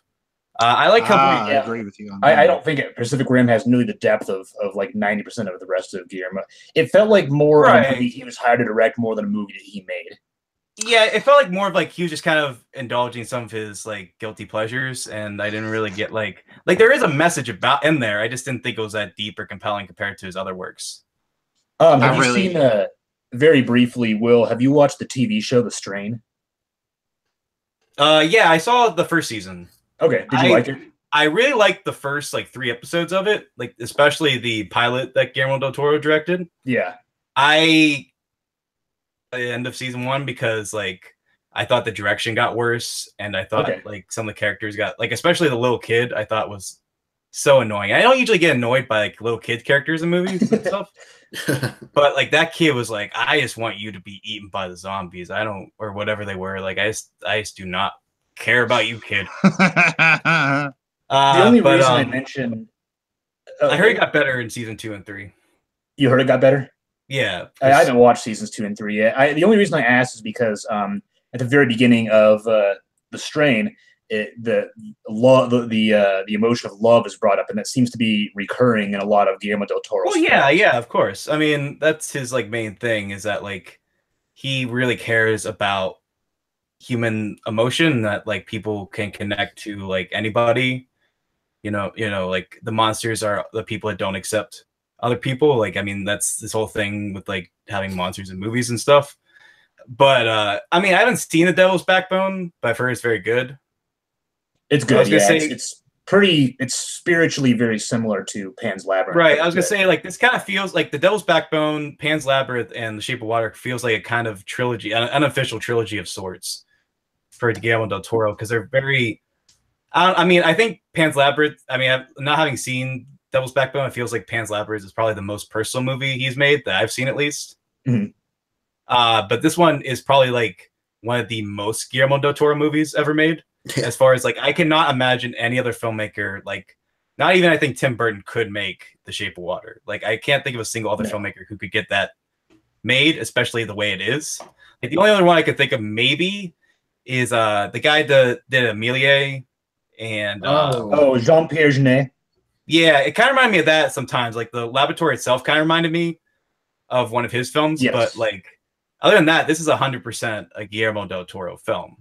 And that's what I really love about it. It's a singular accomplishment as far as like, yeah, you could always say it's like it's inspired by like Beauty and the Beast and Creature from the Blue Lagoon and like Little Mermaid and stuff, but it's more he takes those fantastical elements and makes it into his own modern, well, not modern, but own like new fairy tale for adults that can be very relevant to our times and speak to something that's very prevalent in our society as far as speaking about, you know, like even though it's taking place in the 60s or whatever, it's speaking to very present, honest, like real issues right now in a way that isn't really condescending or preachy. It's just more like, hey, these are real issues going on. I'm just going to give you this fantastical fairy tale about it, but at the same time, you are going to walk away with something that's very, very real and very heartfelt and sincere. And I mean, it's one of the most satisfying movies I saw this year by far. That Cold War setting was deliberate too, for that right, exactly, reason. yeah. Which you read about that, right? Like, you wanted to make a movie that was timely with current tensions, but removed from the present, so that the tensions wouldn't be the focus; they're the backdrop. Right. That's why I meant to say yes. Okay, yeah. I was wondering if you noticed that by coincidence, or if you had read that interview. Oh no, I mean, I figured that was the case. I haven't read that interview, but I assumed that was what he was going for, especially with Michael Shannon's character, who has like this very kind of old-fashioned masculine identity, and like you're saying before, like he only really tries to get this car and like have this perfect family or whatever because that's what's expected of him in this time, or what's expected of him just in American culture. But it's not like you said, it's not like he's really happy about it. He's obviously very distressed and very angered and bittered about it all, but he just feels like he can't really be considered a success unless he has these things. And that's what I think makes Michael Shannon such a perfect choice for this character, is because like he can be constantly on edge while still having like a very thoughtful weighted performance. And I mean, he's just brilliant in this movie. Easily one of my favorite Michael Shannon performances, especially when they establish his character with him just like holding his hands while he pees, and he's like, there are two kinds of people in this world: people who wash their hands before they pee, and people who wash their hands after they pee. And it's just a brilliant scene. I love that scene so much. But not both, because it displays a weakness in character. Then you're a pussy or something like that. My last little note about the movie is that I loved how much it was clearly in love with the medium of film. Oh yeah, for sure. Yeah, definitely. Just like almost rapturous. Like, man, again, we can keep talking about it, but like it is a beautiful film. Well, the woman's apartment is right above a movie theater, an old movie palace. Yeah, I mean, and like the fact that the theater is almost always empty, or nearly empty, and it's obviously like that kind of makes the movie even more bittersweet, because like watching a theater, I mean, depending on, I don't know how many people were in your guys' attendance, but like it's probably going to be less than Guillermo del Toro would hope, and that kind of adds to the whole relevance of it. Is just how like he's trying to preserve this dying art in a way, and he's just using his craft to make this film that's very personal to him and very sincere. And yeah, it's really just, above all else, a very lovely movie. Yes. So Will, this week you also saw 3 Billboards Outside Ebbing, Missouri. Right? Not this week. I saw it back in December, but. Oh, really? Okay. I saw it 5 hours ago. Oh, wow. Yeah, I mean, I saw it later than most people, because I remember it came out in like November or something, and I was like a month or so behind. Okay. But, yeah, I just saw it today. I thought it was, what did you think of it? I liked it. I don't love it. I would wholeheartedly agree. I'm not. I admire that it was a very good movie, and I can see why a lot of people really loved it. But as far as myself, I can respect that it was a really good movie, but I did not love it. I mean, I think a lot of people are more divisive on this and split. Like, you either love it or hate it. I'm actually surprised you guys are kind of more in the middle on it. Yeah, I would say I'm favorable of the movie. Like, I'd probably give it like a 7 out of 10, or maybe a 7.5 out of 10. Like, I think it's a good film. Okay. I think the performances are great, especially Frances McDormand easily gives probably she has probably her best character since her lead role in Fargo. Yeah. But I mean, if she gets the Oscar, then she 100% deserves it, because she's great. But I just feel like, I mean, the movie's it's talking about something that's intentionally very serious and very uncomfortable, and the movie wants you to be uncomfortable, and I don't mind that. I think it actually is better when it is very direct and talking about something that's not something people talk about, or, well, I guess now people talk about a lot, but I don't know, but I feel like the movie, like, the comedy is good, but I never thought it was like as good as like In Bruges or even like Seven Psychopaths. Like, I never really got like any full belly laughs out of it. I got more like hearty chuckles. Yeah, same here. And like, I don't know, it's more, I think, just because like the tone of the movie is really kind of all over the place. I get some of that's intentional, but it feels kind of messy here in a way that I don't think was intentional. I agree. I think like maybe it was snipped here and there, and then like you get a really emotional moment followed by something that's supposed to be quite funny, and then you get this kind of feeling where you're not really sure if you're supposed to still be sad about the sad part or if you didn't start laughing soon enough about the funny part. Yeah, and then like one other thing that kind of bugged me is that like the movie is trying to be very thoughtful and like not draw the simple conclusions about a lot of things, which is good. And I don't mind like where they took Sam Rockwell's character, even though like the movie, especially towards the second half, kind of asks you to stretch your plausibility, realm of plausibility to almost a ridiculous extent. But I just feel like wait, where was I going with this? Simplicity. Yeah, sorry. I was gonna say like the way that it portrays people of color in the movie was not really. I've heard some people call it racist. I'm not gonna say it's a racist movie, but I did feel like the people of color in the movie were not really that well developed. Like compared to every other character in the movie, they kind of felt like they were just there to help the white characters, which was pretty disappointing for a number of reasons. And I don't know, like some of the stuff even felt kind of cheesy. Like the whole scene with the deer was kind of like it reminded me of that scene in The Queen, which is a movie I actually really like. But there's like that one scene where like she's obviously a very kind of bitter woman and stuff like that, and then she has like a scene where she's like crying next to a deer. And it's like nature is beautiful. And it's like, Wasn't there a scene in this movie where she's having a flashback? Frances McDormand's having a flashback to the night, either before or the night of her daughter's disappearance and then eventual murder, where they have an argument, and the daughter's like, "Well, I hope I leave here and get raped and killed." Right. Just so you could feel pain or something. Right. And of course, she's like, I hope I get raped on the way to the. She wants to borrow mom's car to go to her party or whatever. Yeah, and so she's having they have it out, and it's kind of a funny argument because witty dialogue and Mark McDonough and stuff like that. And then she's like, "Well, I hope I get raped on the way." And then Frances McDormand's character's like, "Well, I hope you get raped too." And then that's the last interaction they ever have. So the movie's not subtle. No. Yeah, I mean, that line kind of threw me for a loop too. It was like I get the movie's trying to be very direct, but that's like so on the nose that I just don't have a nose anymore. Yeah. It's like Mr. Miyagi honking someone's nose. Oh, I was thinking of that scene in Master of Disguise. Yeah. Where like he goes into the shell and then he like bites, like because like I don't know. He bites the guy's nose off. Yeah. Right, and then he spits it back out.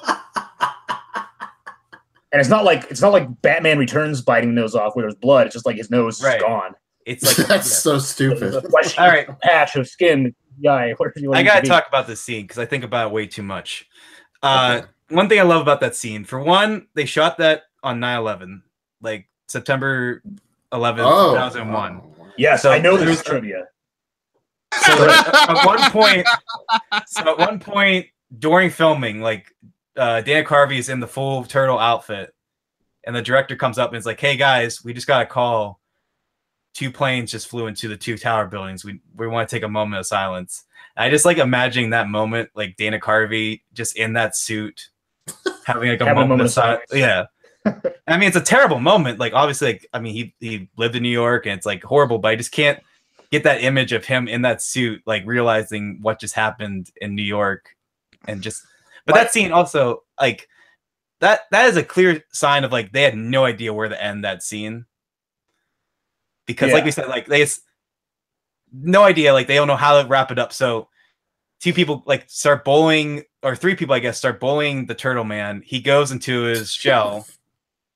He's in there for a while and he's like, did he go? Where'd he go? And he comes out, bites the one guy's nose off. It's not like it's like cartridge, like it's not like he has like 2 holes in there, he's just bleeding everywhere. It's just like a flat, like skinned and he area spits where it. He spits it out back on. Yeah.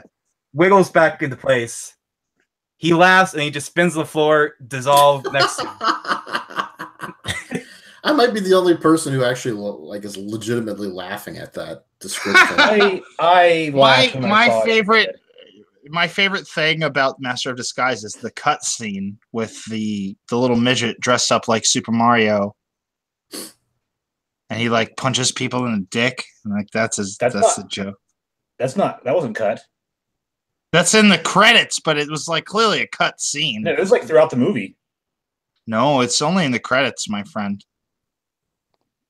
I'll have to rewatch that because material. I just have to rewatch it. The midget punches Disguisey in the balls and then spins away laughing, and the movie instant replays that like reversing then replaying like 4 times. Yeah, that's in the credits. That's not in the movie. I mean, the whole movie is what? The movie's like what, 70 minutes? The credits is just like everything that they didn't put in the film, which is like 20 minutes of material. Yes. Yeah. Like the actual is barely an hour. Oh, so we're supposed to be talking about this Martin McDonagh movie that's supposed to be really good. It's called 3 Billboards Outside Ebbing, Missouri. But we're busy talking about Master of Disguise starring Dana Carvey as Pistachio Disguisey. It was a distinct segue that Will took. I mean, this is still related to 3 Billboards tangentially. I was gonna say it's fitting because in Ebbing, Missouri, throughout the movie, they try to ignore the conversation of what happened to Frances McDormand's wife, and that's the whole reason. The character, daughter. Her daughter. That's the whole reason why she puts the billboards out is because she wants to spark this conversation throughout the town. But yeah, so that's my justification for bringing up the Master of Disguise. In regards to Sam Rockwell's character arc, I think that I liked his character a lot, and I think I'm glad that he won the Golden Globe for Best Supporting Actor. I think that should have been Willem Dafoe. And I didn't see I agree Project. So Quarter Project's great. You gotta get on that. I still got to see that, but I think that his arc was resolved a little bit too quickly.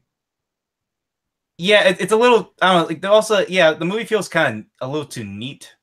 Like, it's like, he's an asshole. Then he reads his letter, and it's all fine. Right? Yeah. I didn't see it as a resolution for his character. I saw it as like a potential for evolution.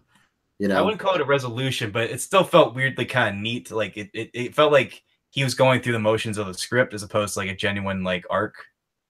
Yeah, it just maybe not a resolution, but it's his character goes through a needed change very abruptly.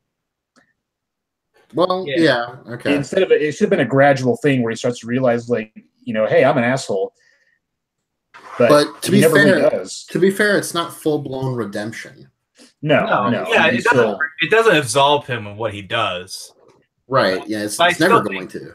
Well, yeah, of course, but I think the movie still kind of wraps it up in a way that feels like, if anything, the ending I think should have been messier than the other periods of the film. I don't know. I really like the ending of this movie. I don't know if we want to go into spoilers, but I mean, how it chose to end with those 2 characters, and how ambiguous it was as to what they're going to do next, and if they're going to do it. That whole thing, and if it's even necessary for them to do it. Even they question it. They're like, but again, ought to just keep driving. I don't mind the ending. I just don't think how they got there was necessarily 100% believable. But okay, I see.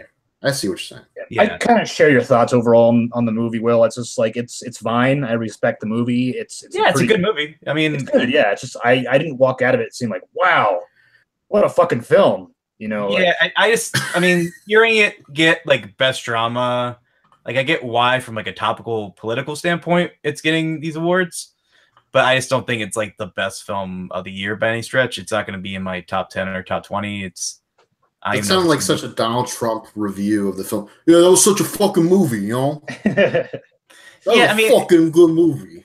3 Billboards Outside Ebbing, Missouri.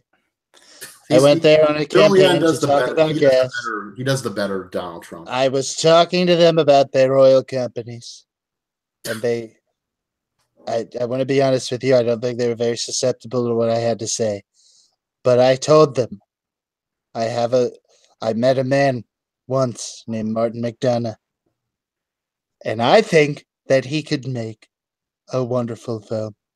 Maybe one day he could get Best Screenwriter, Best Original Screenplay. I don't know. I loved his film 7 Psychopaths. I related a lot to each and every one of the psychopaths. I don't understand why everybody else said this is a satire, Mr. Trump. This is a film that you should not be praising it the way that you are. But I did it anyway.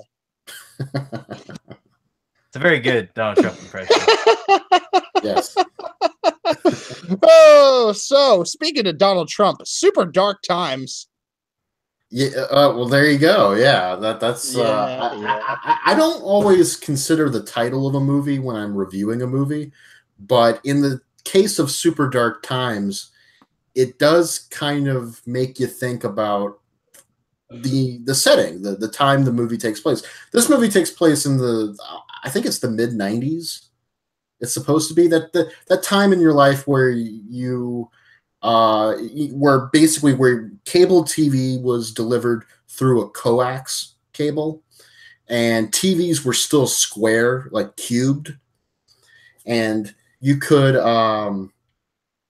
get porno channels, but they were all scrambled, and the image wouldn't quite come together fully.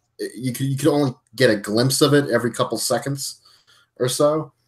That's actually shown in the movie. That's in the background at one point, that these high school kids are talking about comic books and stuff, and they have a scrambled porno channel in the background. But it takes place in the mid '90s, I'm pretty sure. And Super Dark Times, when I think about the title and I think about the setting, I think of nostalgia, for a different time, which people would normally say was a simpler, much more optimistic, youthful time in their lives, like when they think back to, high school. Obviously this movie completely subverts that. Super Dark Times. This movie is about two high school students who are best friends, and they get involved in an accidental murder of a classmate. They try to cover it up. One thing leads to another. Another kid dies, and this leads to a scenario of paranoia, of horror, of fear, and kind of coming of age a little bit, or forced coming of age because of the circumstances. There's a bit of a sense of humor to the movie, but it's also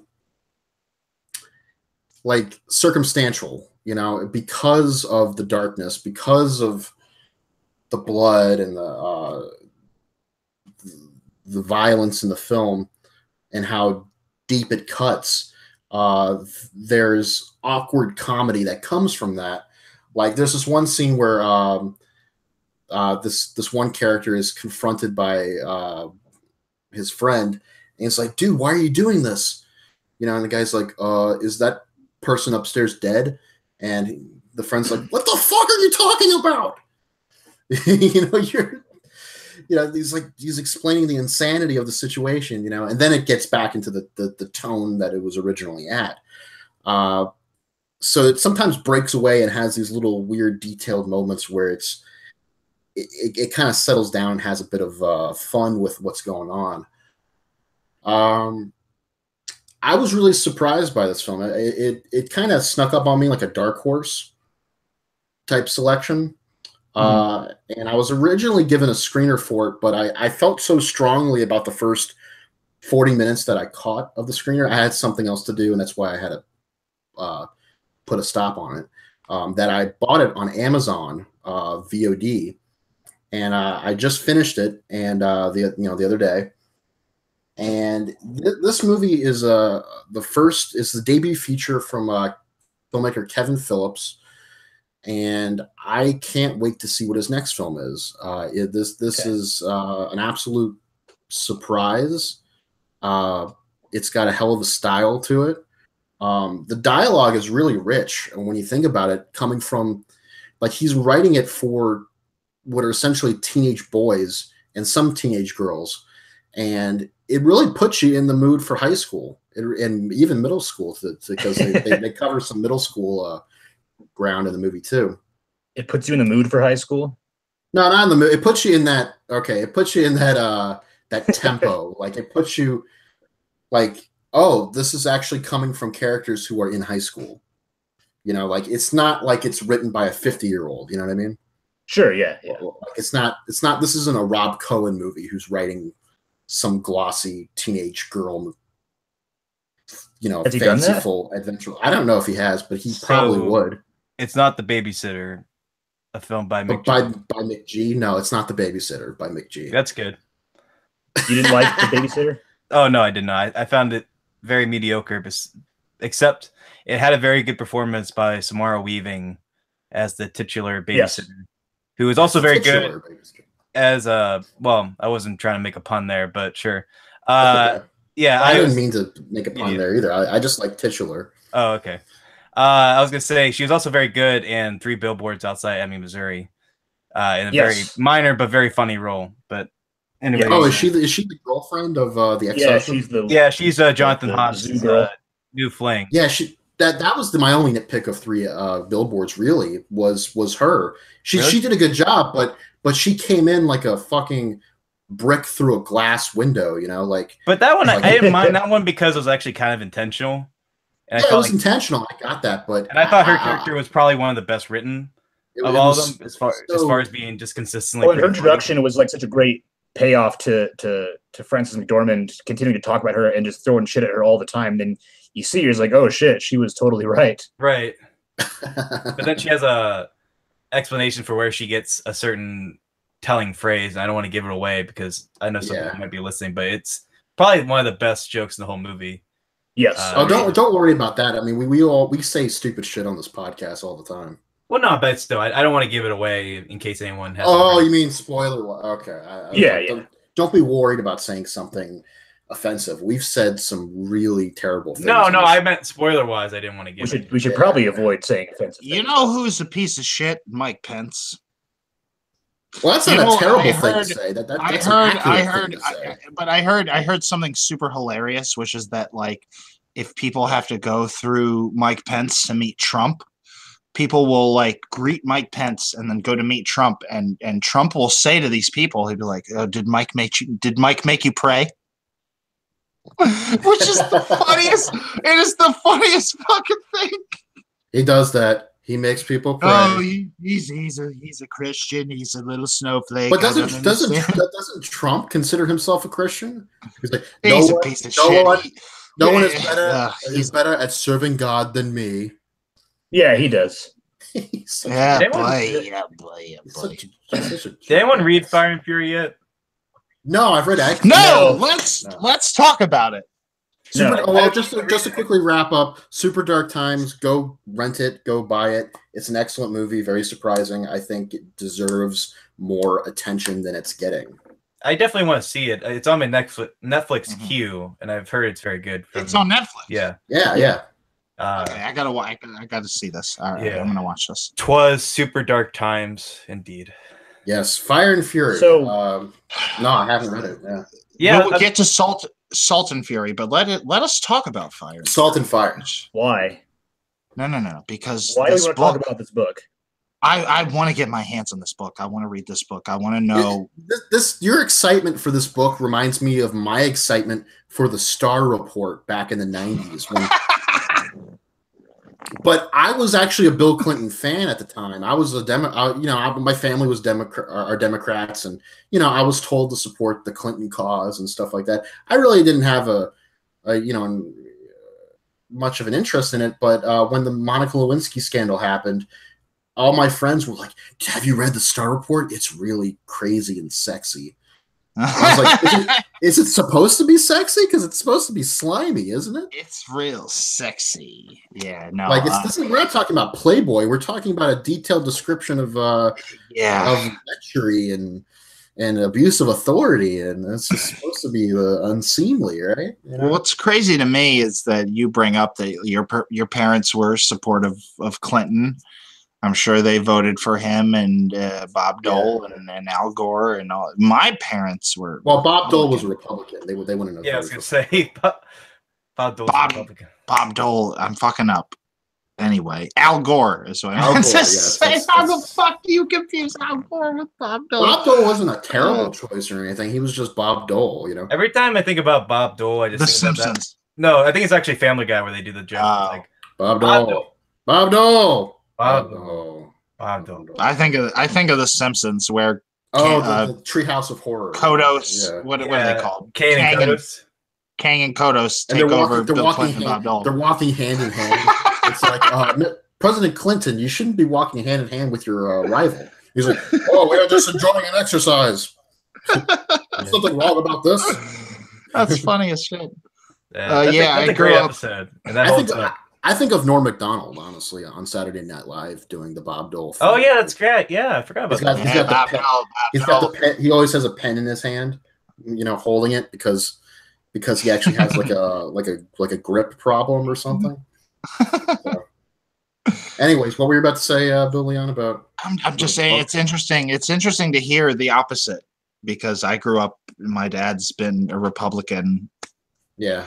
My entire life. He voted for Trump. He voted for, I guess, Dole. Fucking George W. Bush. The whole goddamn 9 yards. My father sitting there, and I refuse to talk about modern politics with him because it's just. Right. I mean, you don't want to, get on someone's. It's like trying to go through a brick wall. It ain't gonna happen. Like Fire and Fury, it ain't gonna happen. Yeah. Like Fire and Fury. So that's the thing is I brought up this book because the things I've heard about this book are insane. I want to read it.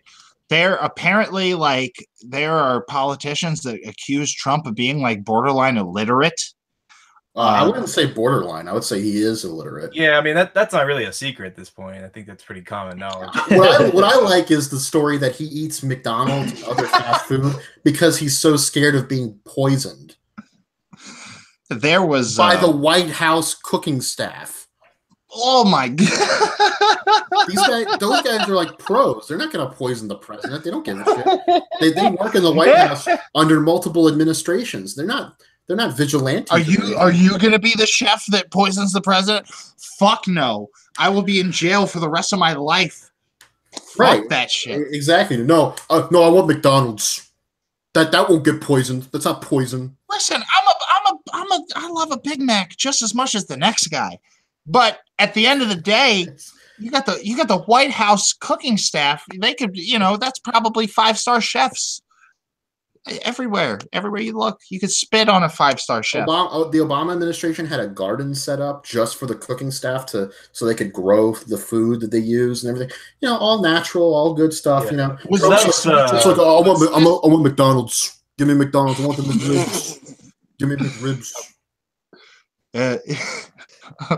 Give me a second here. Because I used to work at McDonald's. Yeah. The food's not. Hi, how can I help you? Yes, I'm in a stretch limo, and I'm here. I have to get lunch for the whole White House staff. White House staff. I'm good with words. I'm very good with words. I'm the best at words. I went to 6 colleges. I was kicked out of all of them. My father paid for everything. It's fine. Don't worry about it. I just need what I really need right now is 100 chicken McNuggets. I need 2 barbecue, 2 sweet and sour sauce, 2 of the ranch. Throw in 2 honey mustard. If you need to charge extra, it's no problem. It's all on the U.S. government at this point. And the Szechuan sauce. Freaking Morty Szechuan sauce. What would Mike Pence want? Would he be wanting a fish fillet? No, Mike Pence would say, go to Chick-fil-A because they're closed on Sundays and they're very Christian. And I would prefer that you go to Chick-fil-A because, I hate gay people a lot and I want them all dead. And the blacks, I don't care for the black. Well, neither does Trump. We could just sweep them under the rug. It's fine. I'm Mike Pence. Where's Mike Pence from? Indiana? I've heard that the state of Indiana hates this motherfucker. We've gotten. All right. I feel like Mike Pence would go to Chick-fil-A on a Sunday and sit in the parking lot just to support them. He would totally do that. He would just bring a Kindle, a version of the Bible with him, and just kind of, listen to Bible verses. Listen to Bible verses. For lunch on Sunday, I had a spiritual meal. It wasn't real, but God will provide. I brought my own styrofoam wafers and wine to the parking lot of this Chick-fil-A, and I had the body of Christ. I baptized a cat. He's just such a crazy person. Meanwhile, Trump's like, yeah, I want the double quarter pounder with cheeses. Jesus. Why does your version of Trump always sound like an Italian mobster, Bill A? that's just how I see Trump. It's devolved. I agree. The thing is, my Trump impersonation, unlike Bill's, has devolved over time. It started more as an accurate impersonation, like something where you have the pauses in between the sentences and stuff. But now it's just he's just John Gotti to me. Don't say nothing. It does usually sound like a so kind of like Bill L was actually he's like Seth Meyers, where his impersonation of Trump gets better, whereas Bill A is like Alec Baldwin, where his impression just gets more and more worse. Like a parody of himself at this point. Yeah, that's pretty much it. Yeah, it's fake. It's fake news. It's just fake news. I think they're wonderful. I know the best words. Words is. So, there was a film. I don't know who made it. Writer, director, who cares? Who cares who made it? 20th Century Fox, Universal, it doesn't matter. Who produces The Apprentice? It's all fake news. It's all Disney anyway. Is it The Apprentice? That was the show that I used to do, The Apprentice. It was wonderful. If I want to have sex with Minnie Mouse, I could do it. Just grab him by the pussy, Oof. So Hawk Ripjaw has seen a film about making food. I think there's a cooking film. It's called Salt and Fire. So Salt and Fire was actually directed by Werner Herzog. This is a film about Burger King. Am I right? Flame grilled Whoppers. We flame broil. We flame boil our fucking burger. That's the thing though about Burger King. I've seen them cook burgers at Burger King. They just put it in a little conveyor cooker and it just cooks. Which is like a Good Burger. They didn't actually install a new fucking grill. It's just they cook it differently. Yeah, right. The advertisements would lead you to believe otherwise. Was it Mondo Burger and Good Burger that had like the burgers just through the assembly It was line? Mondo Burger. Mondo Burger had the conveyor belt. Good Burger cooked their shit on a grill. Good Burger actually cooked them on a laptop. Yeah. They were honest, hardworking people. They actually cooked the burgers. The service. Mondo Burger is the place. Yeah, the service was a little wacky, but they at least made the. You better watch your butt, man. And then Ed turns around and tries to look at his butt, and he can't. What? He said the line is, "It's impossible for a guy to watch his own butt." I kind of like Good Burger. I definitely like Good Burger, but if I was an older gentleman or a younger gentleman, I don't know if I would love Good Burger the way that I do. Yeah, I mean, it's certainly definitely a nostalgia thing. Abe Vigoda at least liked it enough to be in it, but maybe he had. I don't know. I don't think he gave a shit. I think that was a paycheck movie for Abe Vigoda. What are you doing with the special sauce? And he's like, I'm putting shark repellent in it, old man. The only thing I remember about Abe Vigoda and Good Burger was that he had like that one line where he like fell. And he's like, I think I broke my ass. Yeah. You have to take me to the hospital. I think I broke my ass. Yes. So Salt and Fire. I don't think if you combine Salt and Fire that you will get anything real significant. But Ripjaw remakes like a Whopper, right? Good Burger has. What would that be? This movie about the Good Burger is about the essence of and the ecstasy of evil. When I was on Saturday Night Live, the most wonderful human being on the planet, Kenan Thompson, we worked together. I told him, I sat down and I said, my favorite film is Good Burger. And it's because of the independent spirit of small struggling businesses, which I am very passionate about, especially as owner of a giant corporation that uses It's not small whatsoever. We use our giant corporate dick to fuck everybody, and I don't know if you would say that, but I was gonna say he would love Mondo Burger. Yeah, he'd be a fan of Mondo Burger. Right. I'm surprised Donald Trump doesn't have a cameo in Good Burger because he's in fucking Home Alone 2. Yeah, Good Burger Nickelodeon wasn't gonna shell out that kind of money. From now till the end of time, every Christmas when I watch Home Alone 2, I'll be able to go, there's the president of the United States. Or after, when he's not president, I'll go, there's the former president of the United States. Remember how fucky that was? Down the hall. I'll sit down to my children. I'll sit them down and say, hey, this was like, hey, Derek, look at the TV. Listen, son, you don't know who Ronald Reagan was, but this was like the same thing, but worse. It's way worse. So Salt and Fire, I've been trying to set Hawk Ripjaw up for this review for like God knows how long. Sorry, and you keep cutting me off when I talk about it, Bill. No, it's not me. It's not me. It's the other Bill. It's me. Yeah, I'm sorry, Hawk. No, it's fine. It's fine. We're entertaining. So Ken and I are doing this every January. We do a themed month of terrible movies. Do you guys call it Crapuary or shituary? Shituary. Yeah. Shituary. So the fourth week is going to be bad movies made by good directors, and Ken recommended that I watch Salt and Fire, and I said, well, let's keep it fresh for the two of us for that week, but I will watch Salt and Fire on my own. Just to see, because Ken knows that I am all about like really bad movies, and if he's recommending a really horrible one to me, same as Felix, that they know that's one I'm going to really be into, and this was the case. Before you get into this film, a flood of films are coming to my mind when you mention that subject. One in particular that I think Bill A. will disagree with me with, which is Barry Levinson's Toys. Oh, I disagree with you on that. I appreciate it, but it's not really good. Oh, because I think it's actually kind of okay.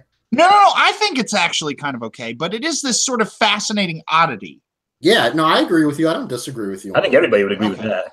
Okay, it's definitely an oddity. Yes, keep that in mind for your marathon on this subject, because you guys, I would love to hear you two go back and forth on the movie Toys. The art direction in that movie is great. For the purposes of the month, we're only sticking to things that we've never seen before. Oh, okay. I guess you both have seen Toys before, huh? But we'll maybe do a commentary on it or something. But right. Salt and Fire. Have any of you guys seen Salt and Fire? No. You said it's by Werner Herzog. I've never heard of this. Very nice. Okay, you know who Herzog is, right? Yeah, 100%. Okay. In fact, over New Year's, Ken and I did a movie marathon, and I watched this documentary by Errol Morris called The Gates of Heaven, I think. It's about pet cemeteries. It's like a documentary. Apparently, Errol Morris made a bet with Werner Herzog that Werner Herzog was like, you cannot possibly finish this movie. If you finish this movie, I will eat my own shoe. Yeah. And he did it, and he filmed it, which I have not watched that, but I watched the Errol Morris documentary on which the bet was built upon, and it's a good documentary. It's a very 1970s documentary. But yeah, in terms of Werner Herzog, that's I've seen Grizzly Man. I watched the one with the midgets. What's it called? Started Small. Even Dwarves Started Small, which is a goddamn. I want to take acid and watch that film. So Salt and Fire begins. It's kind of about the this area of the world in South America called Salar de Uyuni. I don't know if I'm pronouncing that correctly, but it involves a salt flat that is slowly expanding, and it's the bigger that it grows, the more dangerous the volcano it sits on top of is of exploding, of erupting. So it's a kind of serious ecological thing, and that's what this movie is kind of about. But the first half, this movie has two halves, and there's a certain point you get to in the movie where it just jumps off its own cliff, and it is, you know exactly when that spot is. You will not miss it. But it begins with three scientists played by Veronica Ferres, and I don't know where the other guy is, but Gael Garcia Bernal is also one of them. And, they're going to the salt flats, and then they get kidnapped by a group of mercenaries led by Michael Shannon. And Will, you should totally see this because you mentioned Michael Shannon in, the Pottersville. Yeah. And his performance is better in this movie, but not really, because most of his lines are just like cherry picked from different weird platitudes that don't really have any relation to each other. He just says shit. The Terrence Malick style filmmaking of these days, where he just says like whatever. Yeah, exactly. Yeah. There's a point. Michael Shannon didn't say it, but this guy named Krause says it, and Krause is this wheelchair bound guy played by the physicist Lawrence Krauss. Oh, which is really weird. But these people are kidnapped, and the two other scientists, excluding the main girl, they are fed food that gives them diarrhea, and this is intentional. The food is supposed to give you diarrhea, and this feels deliberate, just so Gael Garcia Bernal doesn't have to be in any more of the movie. He says, "Oh, I have the mother of diarrhea," and he says, "I think I'm literally dying." And then Krause says, probably my favorite line in any bad movie of the year. He said, "The noblest place for a man to die is the place where he dies the deadest." How's that the noblest? I don't know. It does, this movie doesn't make any fucking sense. And Michael Shannon's character is he's got a ski mask, and the girl's like, "What's your name?" He's like, "As long as I have no face, I have no name." And then 2 minutes later, he takes off his mask, introduces himself. Oh, hi, I'm Charles. Yeah, exactly. And he is the CEO of a company that inadvertently caused the creation and the expansion of these dangerous salt flats. And then he and Krause take her out to the salt flat and just dump her there with two little blind kids, and then they're stuck there for like the next 45 minutes of movie. What? Yeah, this is the point. What? Yeah, that's the whole second half of the movie is just them stuck in the salt flats, and they leave them with food and water and stuff, so they kind of just, Oh, so it's not perilous. Okay. No, they just, I don't. When he comes back, he explains why he did it, and it's stupid. Now, probably the weirdest thing about the movie is that Krause actually doesn't need the wheelchair. At one point, he just gets up, and the scientist is like, "Oh, is this some kind of miracle?" That's the line. She's like, "Is this a miracle?" He's like, "No, I only use the wheelchair when I'm tired of life."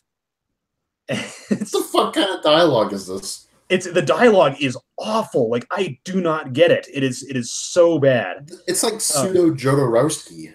Yes, and I don't know if it's tin-eared. The delivery is all just completely horrible. Like, I don't know what the fuck. Actually, I think I do know what the fuck Werner Herzog was thinking. I truly believe that he's trolling us with this movie. Like, he set out to deliberately make a piece of shit and see how many people will just say, "Oh, Werner Herzog, we love him and this movie too because he made it." When the obviously everybody called his bluff. So it's like Emperor Has No Clothes situation where he intentionally goes out naked and just like, let's see what happens. I almost make a movie. I make a film that may not be the case, but that I know nobody would like, and I think it's a brilliant thing. I'm not good at impersonating Werner Herzog. South American Werner Herzog. Let me show you the way. That's an Indian. No, but if in response to your I apologize. I apologize for that. Will, if Herzog came out and said that that's what he was doing, I would believe it 100%. I would be like, yes, I totally can see that you were trying to do that, because the movie really doesn't make Chicago Bears sense. Had no chance of winning the game. The Bears. The Chicago Bears had no chance of winning the game. Okay. And also, Timothy Treadwell got killed by the Bears. It's like It's the whole the movie in the second half. It just feels like people are just saying things like Jodorowsky, like little like just a dump of different lines of that kind of feel like they should be profound, but they're not. You know, and then there's Krauss, the wheelchair thing. There's a really funny moment towards the end where, you know, they come back and then these soldiers, they like unload him out of the car in his wheelchair and he goes down the ramp and he moves forward like a few feet, skipping on some rocks a little bit. And then he just gets up and says, "Nice to see you again." And it's like, what, like if the movie's established that he no longer needs his wheelchair, but like in still the rest of the movie, for at least half of it, he just chooses to stay in the wheelchair, the motorized wheelchair. And then I won't spoil what the very end is. Like there's the final shot. It is so stupid that I like kind of just sat there for a second, like, what the fuck are they thinking? It's just like, it's so many random things that happen in this movie, and the dialogue is so weird. And the only thing that kind of stays true to what Herzog is known for is that the cinematography is very pretty. I mean, the salt flats are a sight to behold, even though, you know, pretty much every Audi commercial is shot on them. But apart from that, the way that he films it, and with the volcano in the middle of it, it just all looks really cool. He does love those volcanoes. He does. But yes, I would recommend you guys see Salt and Fire, because it is, as Ken put it, fascinatingly bad. Like on a, what were they thinking, and why did nobody stop them? That's how it goes sometimes. Yes, but but I'm also glad that it got made, because it's one that you can think about a lot and just any moment be like, wow, I can't believe they did that, and just wonder what thought process led them there. Speaking of very bad movies that are quite funny that I've seen recently, I wanted to just plug Kidnap. The new yes. Oh, the Halle Berry. Yeah, I think I reviewed Kidnap for the site, and I went to a Cinnabar. Have you guys ever been to a Cinnabar before? Do you know what that is? I know that. I know Cinnabar from Pokemon. It is a restaurant / movie theater where in front of every row of chairs is a row of it's like a breakfast bar type thing, a counter, and you order food, and it's like burgers and beer and like real like restaurant food. And you eat while you're watching the movie. And that sounds fun. Yeah, you get little 5x7 papers that are on top of the counter that you write your order on and hand to the server. I borrowed some of those to take notes. I filled 5 of them with notes on Kidnap. Like, oh, yep, there's another car crash. Now Halle Berry's yelling at that person, and fuck you. There's another plug for the Chrysler Town and Country.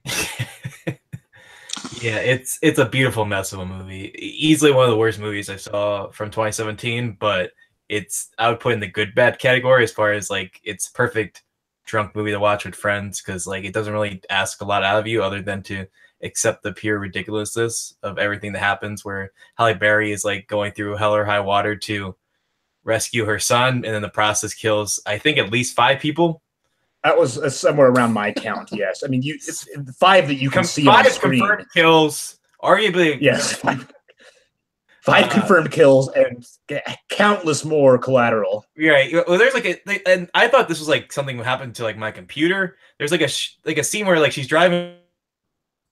It's a black, like it fades to black, and it comes back again. She's like swerving or whatever, fades to black, because she's like in the middle of like an intersection or something, and like I guess editing they just didn't have enough footage to like make it work, so like it just like fades to black 3 times with like footage blurs in between, and then all of a sudden she's like on a different road, and just like did she like black out and like kill a bunch of people? Like what happened?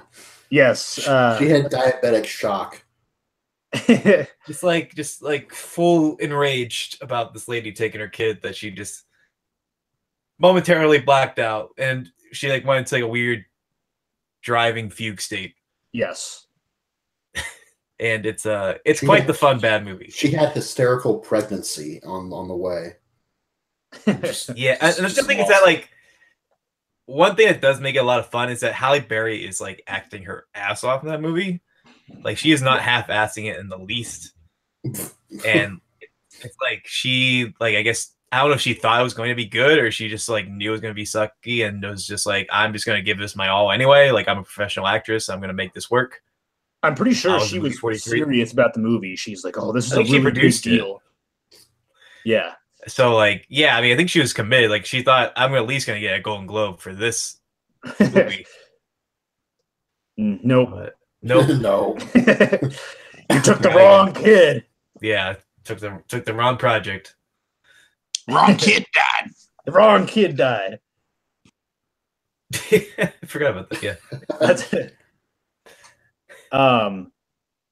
So I have a last thing really quick. I have something kind of cool that I came across for you guys. Do you know how they pick out the best VFX nominees for the Academy Awards? Like the actual process? Yeah. No. It's called a bake-off, and it is where 10 films are brought to the committee, and each VFX presenter gets to show a 10-minute reel of the best effects work in the film, and then that's followed by a Q&A about the most difficult parts of doing the VFX for that film. And from there, the Academy voters pick 5 of those 10 to do it, or to nominate. So it comes, I don't want to say political, but the VFX guys actually come and present to the Academy and pitch their VFX work for consideration for the Oscar. And I actually found the list of the 10 movies that were presented this year, if you guys are interested. Sure, yeah. Dunkirk, The Shape of Water, Alien Covenant, Guardians 2, Kong Skull Island, War for the Planet of the Apes, of course, Valerian, all right, Star Wars The Last Jedi, yeah, Okja, all right, and Blade Runner 2049. Oh. Those all make sense, at least. I think out of all of them, if I were to just guess off shooting from the hip, I would say the 5 would be Dunkirk, Shape of Water, War for the Planet of the Apes, Valerian, and Blade Runner. Not Star Wars, though? I would say either Valerian or Star Wars. I don't know. I mean, I definitely think Dunkirk is probably going to get nominated, and I definitely think what was the last one you said? Blade Runner. Yeah, I think that one's going to get nominated for sure, just because I think that has a lot of like a practical and special effects, so I think they tend to like a mix of the two, but I don't know. I think that Shape of Water will probably get nominated purely for the way that they did the underwater stuff. I can see that, yeah. But they might take that one aside in favor of also Valerian's just a lot more colorful than most of these other movies, which might also make them more willing to pick that one, because everything else is kind of dark and moody and bleak for intentional reasons, and Valerian is very bubbly and has like a poppy feel to it. So I could see Valerian getting a nom for sure. I don't see it winning, but it definitely could get a nom. Yeah, I mean, I really, honestly, I'm biased towards Blade Runner. I hope that wins the best visual effects. I'm pulling for Planet of the Apes just because they've been snubbed twice. Okay. I think they deserve it for the trilogy as a whole, because that's some of the best special effects of the past decade. I can't disagree with that. But yeah, I mean, some other things on this process is kind of cool. Like it's politics kind of matter a little bit. Like for example, Industrial Light and Magic is generally pretty has a good chance of getting nominated regardless because of their clout in the Academy. Whereas Marvel's VFX house doesn't really ever do anything, which is why it's surprising that Guardians of the Galaxy 2. Well, I heard that they're changing because they got new ownership and they're going to actually push for more awards. Okay, maybe that's why Guardians got a nomination this year. I heard they're going more for because they actually have for consideration stuff for at least Guardians, I think. Can I put my foot in here for a second and say that I don't care about Guardians of the Galaxy Volume 2 getting any kind of awards recognition. I think you should get makeup. Maybe, and I think the makeup's very good. I mean, you can not like the movie, but the makeup in that movie is pretty great. I love the film, and I feel very confident right now in saying that regardless of what I see from now until when I make my best of, worst of lists, I think Guardians of the Galaxy Volume 2 is going to make my best list just because it's